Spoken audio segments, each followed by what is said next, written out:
Good morning. Welcome to Business Equity and Opportunities. I'm Scott Sander. Whether you are an entrepreneur, a small business owner, or just curious about the possibilities, each week our goal is to provide you with information and inspiration to start and then grow your own business. We want to help you find your way as you navigate whatever career path you may be starting. This week we've welcomed a new group of students starting the fall session of our media producing program. It's a one-of-a-kind program for students from several local colleges designed to offer new perspectives on how to produce and present news to local communities. Now in its third year, MPP as we call it is proud to report that many of our students have secured jobs right here in our community. Whether your career takes you to dream jobs or helps you dream and then turn that into a business, we're here to help. We visit with experts and resource providers for solid practical information and insights to make those dreams reality.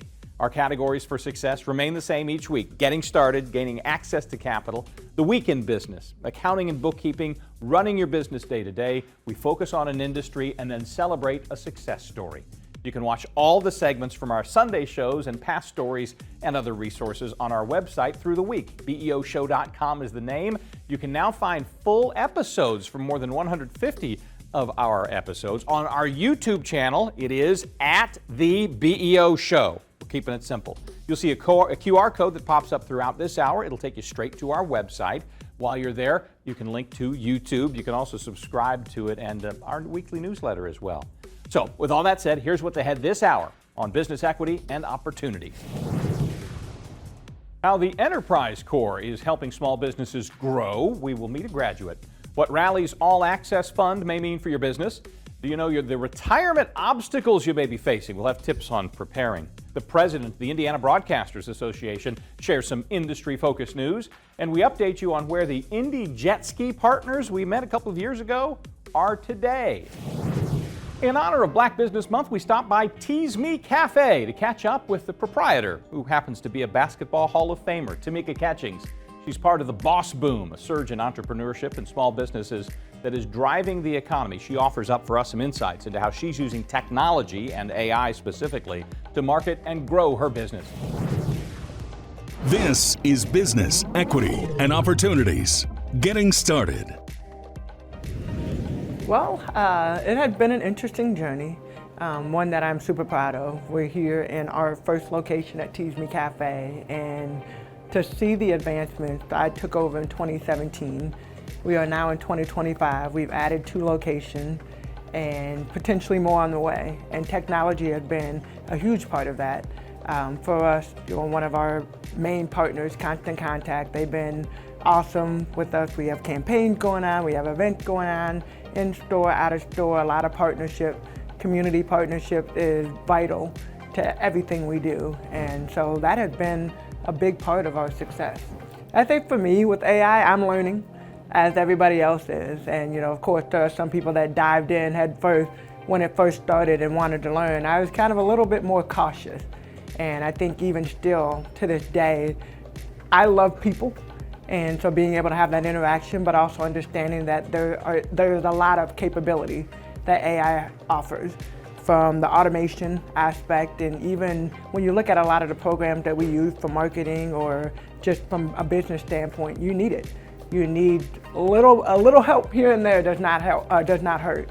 And so that's where we've really been able to tie in AI, our messaging, social media posts, of course in the cafe, just a lot of the things that we utilize that forward facing. I think for us, when you look at just how we're able to use AI, use all the technology, and then our community efforts, right? It's important for us, first, the collaboration, but secondly, just interacting, integrating, trying to do as many collaborations as we possibly can. I think that's the biggest thing that helps us. So when it comes to the marketing tools themselves, it really is taking, I mean, it's kind of like a hodgepodge, taking some information from our side, taking information from our community partners, and how do we fit it together. Some people like change, and I think for us, especially when we look at inside, we have an art wall that we continue to change out every month. Within the cafe itself, some of the things you'll see change. Our team members change. I mean, I think that's just the way of the world. And so when you look at, from marketing aspect, what we used to do when I first took over compared to things that we do now, it looks and feels totally different. some of the events that we used to do in the beginning have either grown or have become extinct, and we've added some different programming. But I think as a business owner, you're constantly trying to find ways to, okay, what is our audience like this week, or what is our audience like this month? And for us, really just trying to engage. We can't please everybody, but making sure that we stay within the scope of who we are at the cafe and our goal and our mission, and being able to serve our community is really important. I think when you look at just the addition of some of the younger workforce, it's hit or miss sometimes. Sometimes some of them come in with some great ideas. And one thing for me, when we have our meeting, I am open to every idea that people bring to the table, but don't bring an idea without an implementation plan. And so that's something that we've really been kind of feeding into our young people. Is like, it's great to have ideas and to come in and want to change this and that, but then you also have to look at, okay, what's the long-term effect? We start 1 month, 6 months, a year, down the road, 3, 5, but it's hard to get to 3 and 5 years if you don't look at your implementation immediately. And so really focusing on especially with our young people, love the ideas, love that they come in and the technology and the AI, and they have the experience and they have the knowledge, but also how do you take that and make sure that, once again, don't change who you are, don't change who we are at the cafe, but how do we add and elevate where we are. The thing that makes me the most excited about Tease Me is our young people. And we get to serve our community, and that's amazing. I love when even sitting here, and if you sit here all day, the different types of people that come through the door and just being able to have that interaction. But I love watching our team grow. We've had some young people that have come in that don't talk at all, and by the time they leave, they are communicating, they're serving, they're looking people in the eyes, they're actually like talking to them. And I think just knowing what the world has for them beyond these doors, we want to set them up for success. And so we get to be a part of that, and we get to meet them where they are in their life today, and hopefully down the road when they come back, it's like we were a vital piece of their success. Up next, we talk to the owner of Chori to find out how Enterprise Corps helped him improve his business skills and access capital for his restaurant.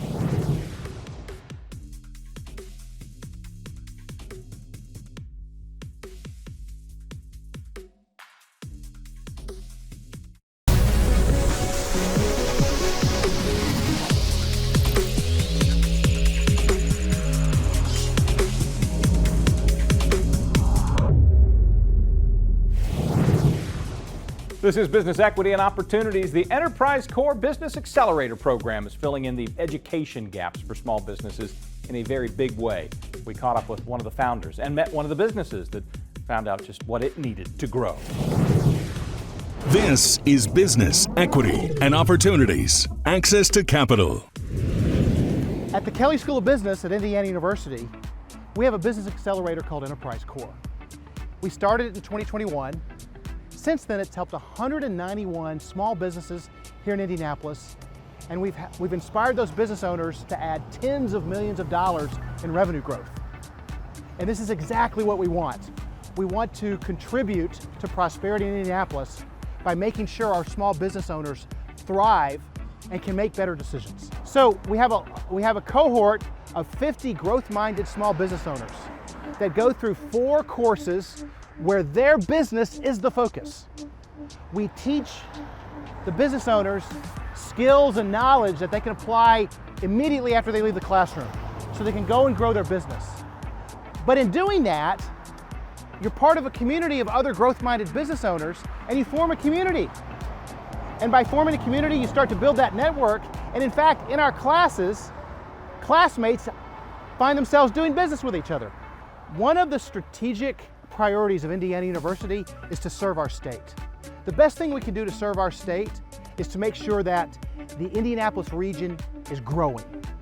And when you look at any region and its ability to grow, it's fueled by small businesses that are competitive and thriving.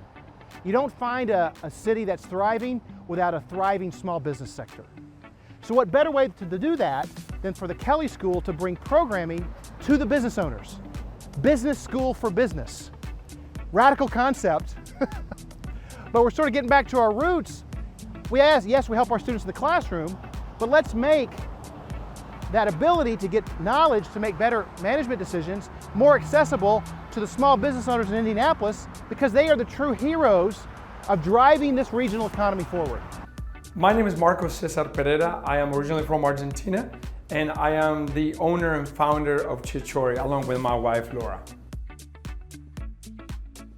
I'm an avid cook, so I started to make my own chorizos because when I moved to India, I couldn't find any chorizos until my wife one day said, Marcos, you need to take your business somewhere else.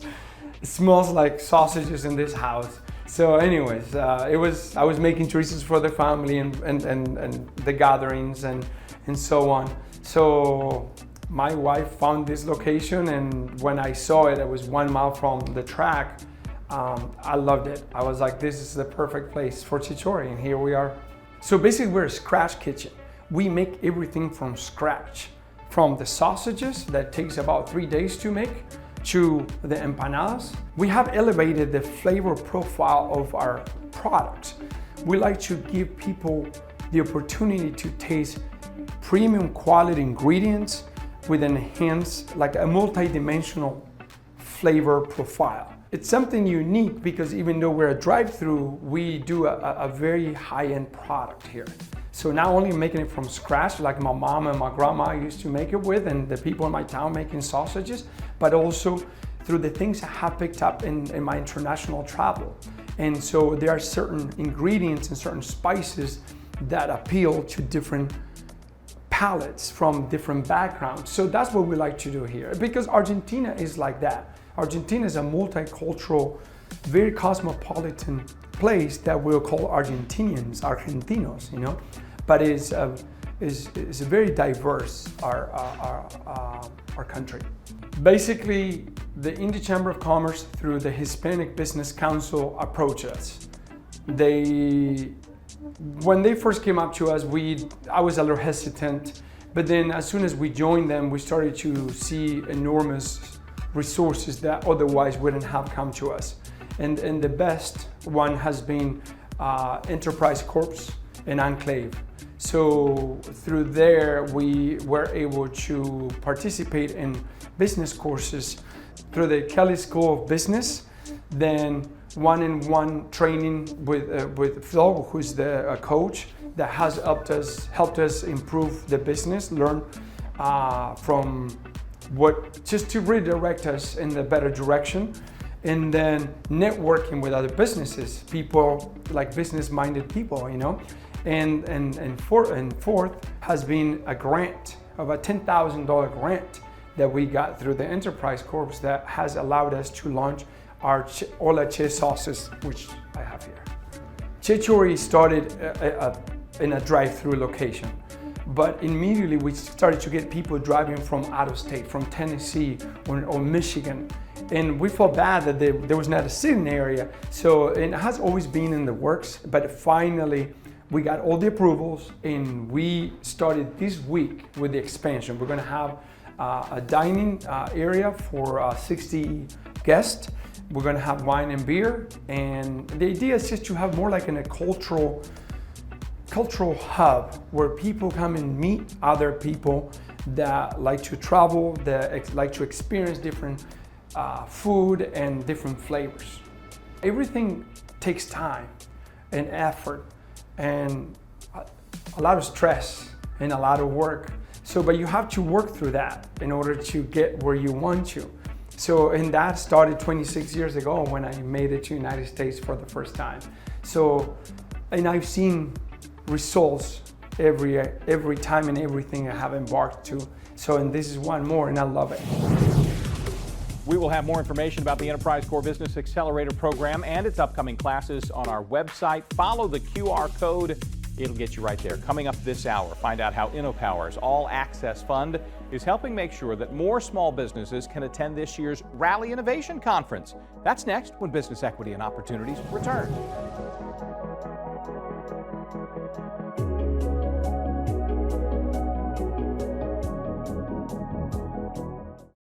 This is Business, Equity, and Opportunities.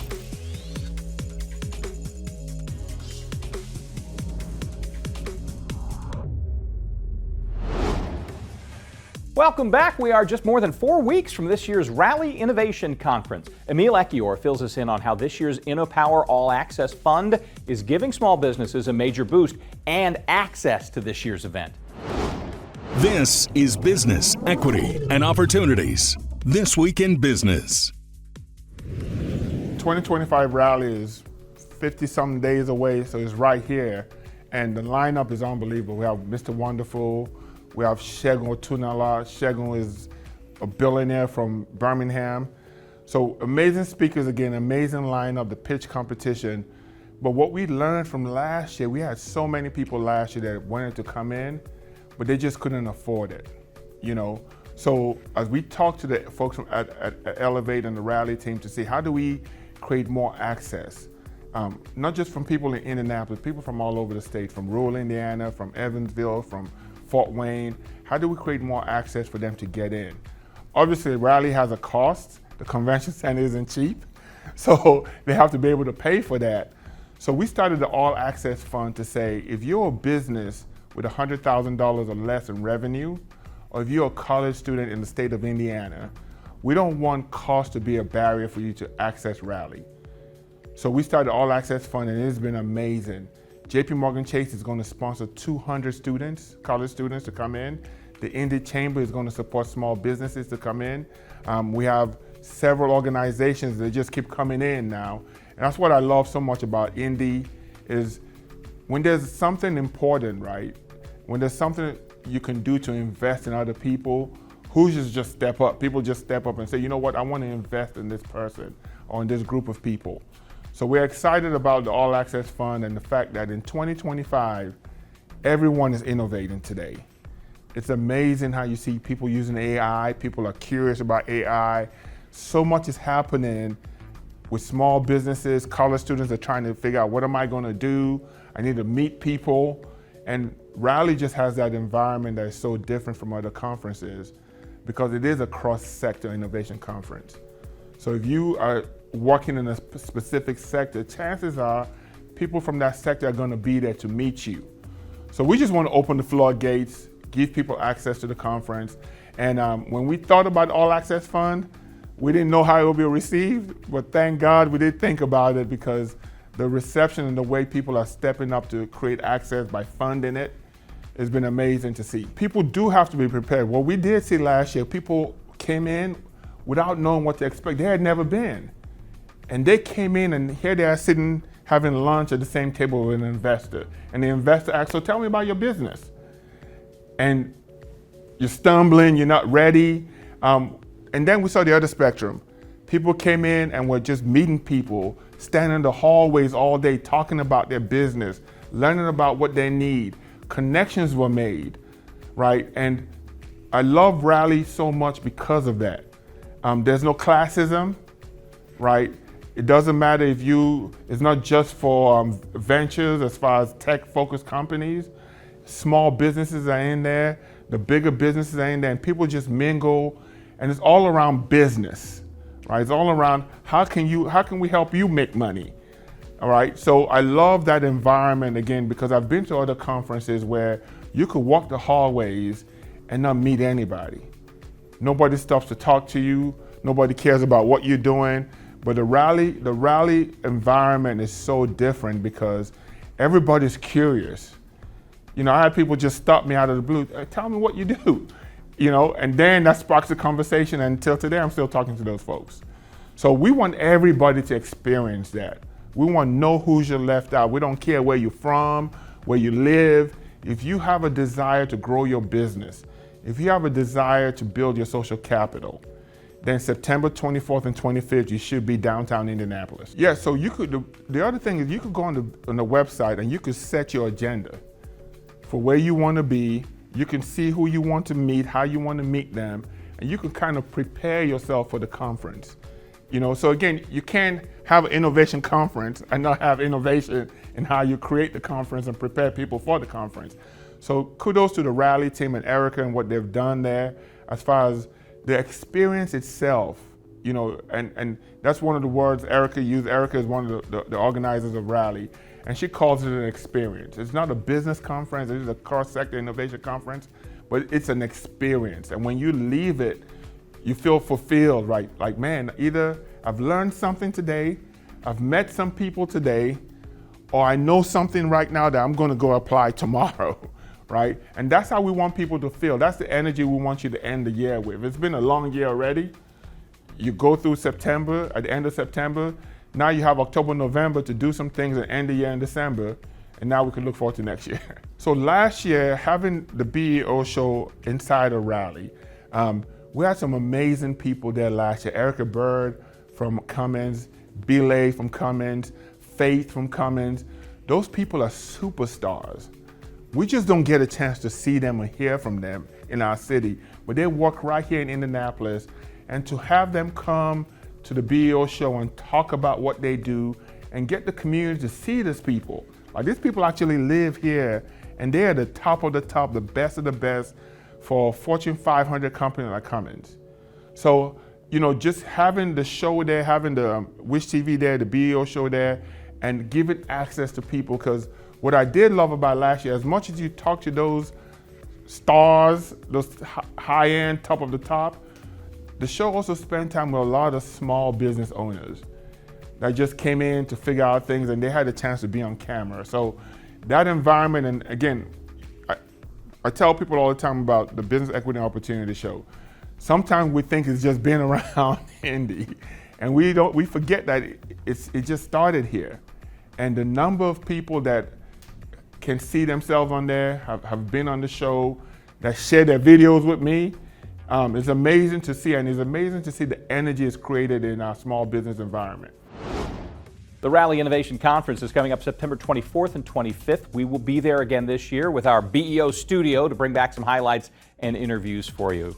Also, the lineup of speakers is impressive. Includes Kevin O'Leary, aka Mr. Wonderful. Also, Molly Bloom, author, entrepreneur. Hobby Lobby CEO David Green, and more. We have a link for information on our website. Get you all of that. Coming up next this hour, we're talking tariffs, taxes, and incentives. That's next in Accounting and Bookkeeping. This Week in Business is made possible by Indy Biz Pass.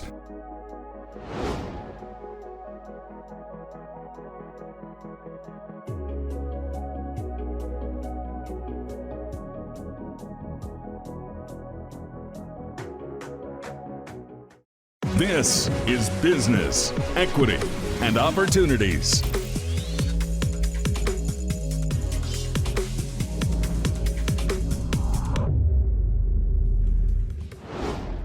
Welcome again. This week in Accounting and Bookkeeping, we tackle tariffs, taxes, and possible incentives that small business owners need to watch for. CPA Tom Bayer fills us in. This is Business, Equity, and Opportunities. Accounting and Bookkeeping. First and foremost, there's no certainty on what this is ultimately going to look like in terms of, the costs of, sourcing products overseas, of sending products overseas if you have customers. So the uncertainty is really what's the biggest issue for businesses. But we get calls from clients, and of course, as a CPA, we're not necessarily in the business of tracking tariffs and costs and products coming through customs and all that. But what I would say is a lot of our business owners have become very studious about this very quickly, and they've learned the nuances within their specific industry. Their trade groups are being very active in trying to make sure certain products are exempted from tariffs or maybe get some relief. And you see a lot of that announced in the Wall Street Journal or on the news, on CNBC. But I think the biggest thing is to be engaged in your specific industry, because it's very nuanced, right? It's very nuanced. There's not a one-size-fits-all answer for any one business. And of course, we know that products are sourced all over the world, depending on what they are. And then of course, we have customers all over the world. So if we back up and remember Trump's first term, he passed a pretty sweeping tax bill.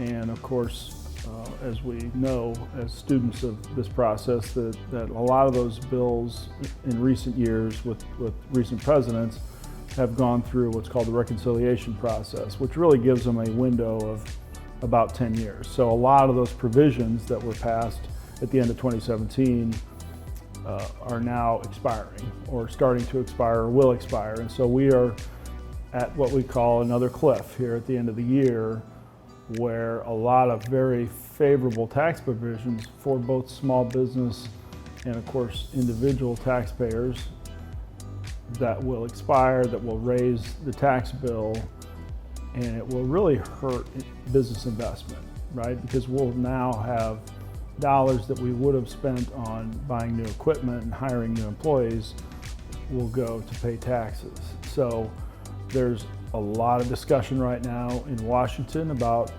extending those tax cuts, but there's also a lot of discussion about what new needs to be in there. And there's some really interesting new provisions in there. One of them is a new child tax credit. And it's actually not new, it's expanding it. So the original version of this really wasn't adopted by small business. It wasn't enough of an incentive. But the proposal that's being discussed is proposing 40 to 50% of the costs of providing child care to your employees being returned to you in the form of a tax credit. Very significant. So if you're a small business and you break that down to, okay, if I would actually pay for child care costs, what would it cost me net of the tax credit to pay for that on a per hour basis? And we did a quick calculation, and it's about $2 to $3 an hour, depending on, of course, the area of the country and how much it costs to provide child care. So that's a very expanded opportunity, and of course we know it's a real barrier for folks to have full-time jobs. You've got to have access to childcare. So that's a really interesting credit, and one I think that once business owners learn about it, I think there'll be some real opportunities there. The state of Indiana has the VCI credit, which is transferable. There are other credits that are transferable, but yeah, it allows you to attract out-of-state investors. The other credit I'll talk about just very quickly is, and it's another theme out of Washington, which is to really try to privately fund education. For the first time, they're introducing the scholarship granting organization credit at the federal level. The state of Indiana has an SGO program right now, and you get if you contribute to an SGO, which is affiliated with either a higher education or elementary education. So charter schools, private schools, typically will have an SGO. If you contribute to the SGO, 50% of your contribution is a tax credit against your Indiana taxes. So the federal government has introduced this concept in recent weeks in some of the tax legislation, and it's a $5,000 annual credit or 10% of your adjusted gross income, whichever is greater. Okay, so there's specific rules, and I'm sure they're going to be different than what we have here in the state of Indiana. Other states also have SGO program, but it's for K through 12. And so think about making a donation now to where you get a full tax credit against your federal income taxes for that donation to a charter school you might go to or your grandkids might go to. And you can also contribute appreciated securities. So if you have appreciated securities and you contribute those and you bypass paying tax on the gain, it's a really big benefit. But you can see these themes coming out of Washington in this tax legislation where they're really trying to incentivize folks to seek out and find the best education for their children. For more information about this and all of today's segments, visit our website. Easiest way to do that this hour is to follow the QR code. You can punch in beoshow.com if you want, though. Coming up next in Running Your Business Day today, some challenges you might not expect when it comes to planning your retirement. Don't go away.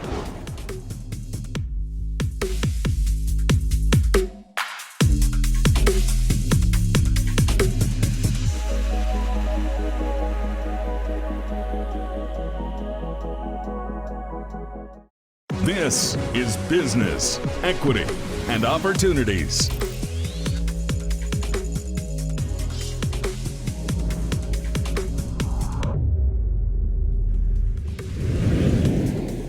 Even busy business owners might want to take time to consider what may happen when it's time to retire. Lifestyle Live host Cody Adams recently sat down with Ed Wright from Golden Reserve, who tells us when it comes time for retirement, sometimes it's about the good fight. This is Business, Equity, and Opportunities, running your business day to day.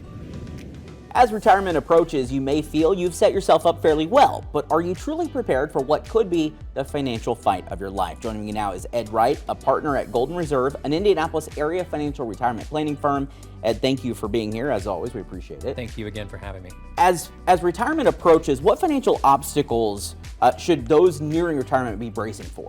Yes, I mean, we've worked our whole life, we've saved up all this money, we've sacrificed, and we've gotten to this point where we're going to retire. And now we realize that we're in the financial fight to hold on to these dollars. Whether it's from taxes, the market, fees, or even a nursing home stay, we've got to fight to hold on to this money. What factors have contributed to current retirement planning landscape? Yes, so again, it all started back in the 1970s and 80s, the financial industry, that is. And we got really good in the industry at doing one thing, picking investments. But when it comes to thinking about the other things that retirees are going to be dealing with, whether it's taxes or the market or fees, the industry's silent. They're not talking about it. Is there a reason behind that? Yeah, I mean, it's just really the industry is focused on investments. Yeah. So if you've got a tax question, you might get a business card. If you've got a legal question, you might get a business card. There's just not a well-rounded approach, in our opinion. Yeah. Is it justified for those close to retirement to feel a sense of frustration around this? Absolutely. I hear it all the time. Like, I'm getting ready to retire, I'm retired, and I'm feeling frustrated because I have to go multiple places to handle all the things that I need to handle in retirement. And so we hear that a lot. That can be super overwhelming, I would think, as well, to have to go and bounce around and figure it all out. How do retirement planners differ from financial advisors, though? Yeah, so a financial advisor, they're good at picking investments, maybe. Like they pick investments, and that's really what they do. If you ask them a tax question, they'll hand you a business card. If you ask a legal question, they may hand you a business card, but they don't really deal with it. When you think about a retirement planner, though, a retirement planner is able to bring in not just the investment aspect, but also bring in that tax planning, the tax prep, the legal work that needs to be done so that a retiree actually can address all of the issues they're going to deal with in retirement as they go through retirement. We've talked about this before, but to me, it sounds like you're taking less about the money and more about the person and their life in that instance. I mean, if they're trying to figure out how to use their money. Yeah, and deal with all of the things that they're going to deal with, whether it's taxes or the market or a nursing home stay.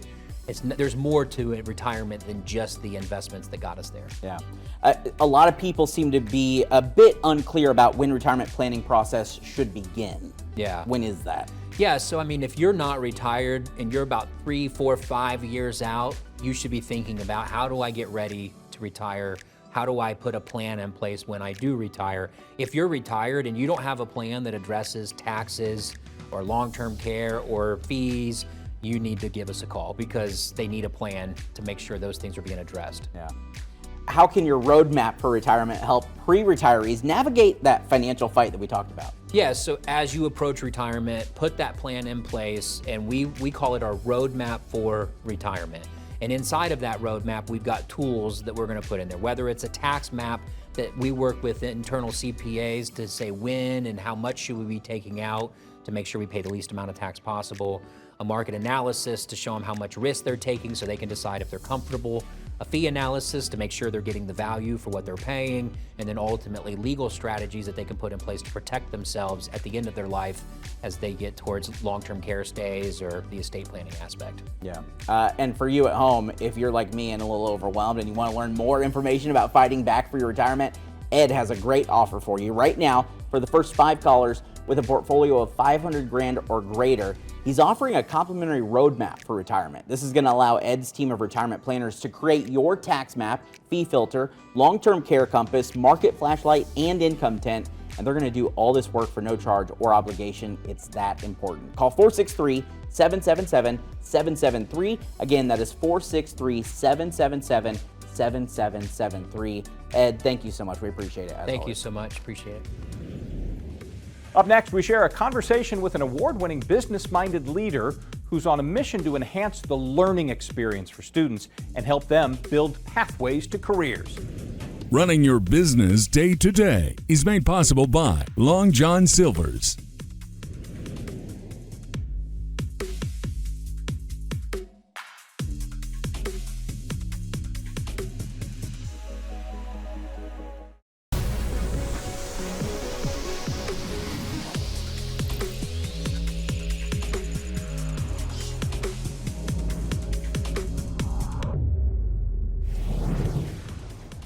This is Business, Equity, and Opportunities. Industry Focus.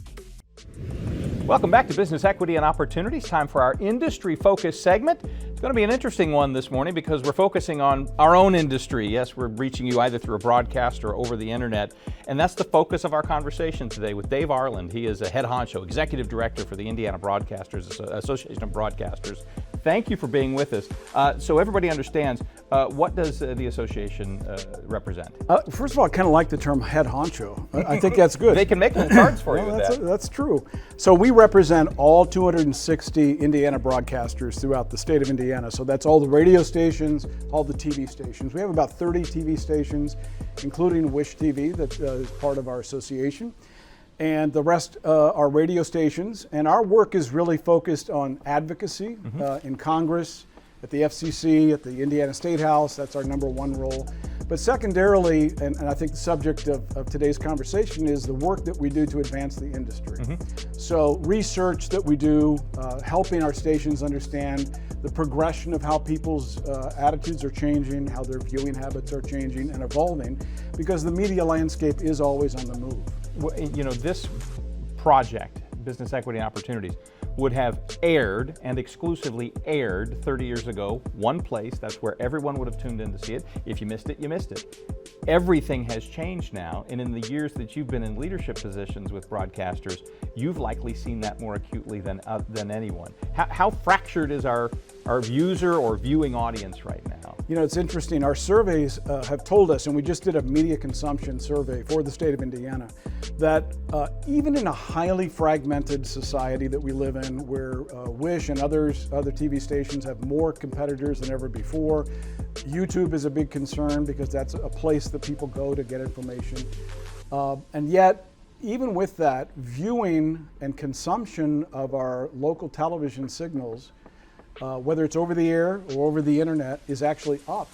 And in fact, it's up about 35 minutes a year, year over year. So believe it or not, people are spending more than 3 hours a day watching local television, 3.5 hours watching linear TV, either over the air or another method, and then they're spending a lot of time on digital platforms. As I listen, I feel like I want to give one of those full disclosure moments here because yes, Business, Equity, and Opportunities is about business. We are a business here in this building here. This could feel very much like a commercial for the work that we do, and if that's the case, that's fine. Are there negatives, though, that we need to be thinking about as well, or at least sort of things on the horizon that we need to be aware of to be effective broadcasters moving into the future? Well, I think anytime you look at something like this, you want to be aware of the trends. You kind of want to be ahead of the hockey puck, so to speak, right? So we are seeing more people spend more time in streaming. Okay. Although, because of the economy, they're turning back a little bit. Subscriptions have come down a little bit. So free is a very powerful word, and what we do with over-the-air broadcasting is free. And I think we need to play to our strengths as an industry. I'm sure there are people who are watching who are like, I've thought about a career in broadcasting. Maybe I'm interested in sales. Maybe I'm an IT expert. We have a huge need in our industry for engineers. So if I went to school and I'm good at IT, your TV station or radio station is actually somewhere to look. Let's broaden this out to the national conversation. As we talk, headlines are hitting about possible mergers and things of that nature. Where does the FCC sort of revision process stand? To be clear, every prescribed number of years, they revisit the ownership rules. We're in one of those moments right now, and it really could send us a shockwave. Well, I think, yes, we're hopeful that there are some changes afoot because unlike our competitors, unlike Amazon or Facebook or Google or Twitter or other things, we have restrictions about, as an owner, how many stations you can own in a given market, how many stations you can own nationally. There are all of these requirements that are on broadcasters. And some of those made sense, I think, in a different era. You know, in the 1950s, when you had a limited number of TV stations or ways that people's opinions could get out, all right, well, maybe that made sense. Even in the 1960s and the 1970s, got it. We're not in the 1970s anymore. Now, that was 50 years ago. Right. So you think of all the ways that competition has eaten away at the core of broadcasting and the different ways that people get information. And so I look at what's happening at the FCC right now in a very positive way. I think they're kind of giving a fresh look at competitiveness, and they know that in order for us to keep employing journalists, to stay on the air, to help support our local advertisers, we need to have all kinds of flexibility. Dave Arlen, thank you for the conversation today. It is an always moving target, and we appreciate your stewardship of it with the association that represents broadcasters here in Indiana. It's a pleasure to be here. Thank you. Up next, we catch up with an entrepreneur we first met a couple of years ago as he launched his first jet ski business. He's come a long way since then, on and off the water, and he's our Black Business Month success story.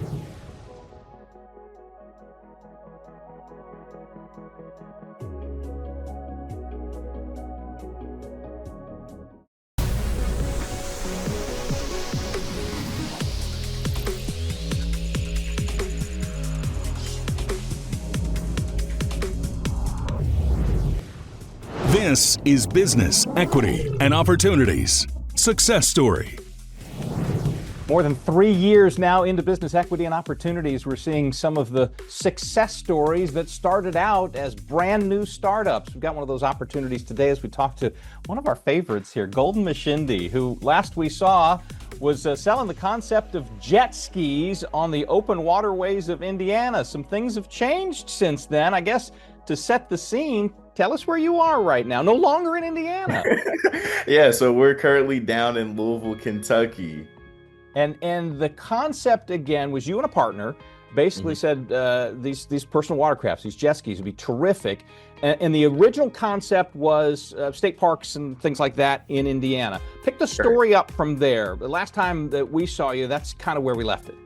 Yeah, so we started back in 2021 and kind of just moving or flashing forward. We have been nothing short of successful in Indiana. It just picked up so much so to a point where we weren't able to kind of fulfill all the orders that were coming in, and it became a little bit harder for us just because we had a lot of time that we're spending on the roads and we couldn't serve our consumer base. So I came to Louisville to pursue my MBA, and we had the opportunity to pick up a contract while we were here down on the Ohio River, down at Waterfront Park here in Louisville, Kentucky.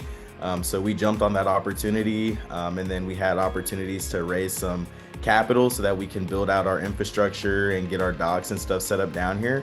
And then we just kicked off our first season May 23rd of this year, and we've been going strong ever since. Listen, the Ohio River's big stuff. This is not anymore, a reservoir in some small Indiana county. This is a major navigable waterway. A lot of people would be too intimidated to even think of that. Walk me through the thought process. Yeah, so for us, we've always loved just being out on the water, and the Ohio is no different. Besides, you just have a current, and it's just a bigger body of water. But for us, we just kind of have our rental boundaries, which we kind of set up, and then we just kind of rent people out, and they can just go straight from there. But it is a different beast on its own. It's a whole lot different than the lakes that we have in Indiana. So as you're doing all this, you're also building your own background, if you will. You're studying in Louisville. Tell me what that key is over your shoulder, and I think our friends and neighbors at home will find that an interesting way to launch the conversation about your next chapters. Yeah, so the key that I have, that was a gift from my parents when I turned 21 years old. In our culture, that's kind of like the biggest milestone that you can kind of hit as a growing young adult. So when I turned 21 years old, that's how I got that key that's back there behind my shoulder. So it's a pretty big accomplishment just to be here at 21 and just to continue to just grow and just become the man, the professional I'm becoming. So. And to that end, you could have, a personal watercraft only future, but from what I've seen, you got a whole other direction that you're heading as well. Yeah. So we've been working on a couple of things. So at during my MBA program at U of L, I was fortunate enough to meet some pretty cool people that I've been able to go into business with, and we decided to develop a portable shower for developing countries.